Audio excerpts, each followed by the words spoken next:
ভারতীয় অভিনেত্রী ইধিকা পাল এরই মধ্যে ঢাকাই সিনেমার দর্শকদের হৃদয়ে জায়গা করে নিয়েছেন। শাকিব খানের বিপরীতে প্রিয়তমা ও বরবাদ সিনেমায় অভিনয় করে আলোচনায় আসেন এই বঙ্গসুন্দরী।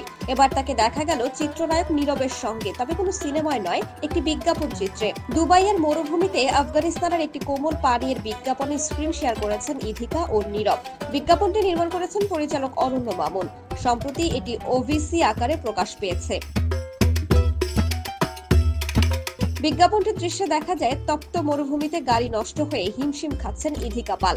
এমন সময় জেমস বন্ড স্টাইলে হাজির হন নীরব। পাশ দিয়ে যাওয়ার সময় চোখ পড়ে ইধিকার দিকে। মুগ্ধ নীরব দ্বিতীয়বার চিন্তা না করেই ছুড়ে দেন কোমল পানীয়ের একটি ক্যান। তৃষ্ণার্ত ইধিকা সেই পানীয় পান করতেই প্রশান্তির আবেশ ছড়িয়ে পড়ে মরুর বুকে।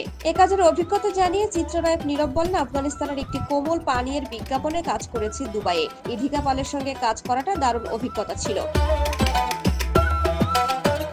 কোমল পানীয় আফগানিস্তানে উৎপাদন হলেও এটি বাংলাদেশের বাজারেও পাওয়া যাবে বলে জানান নীরব।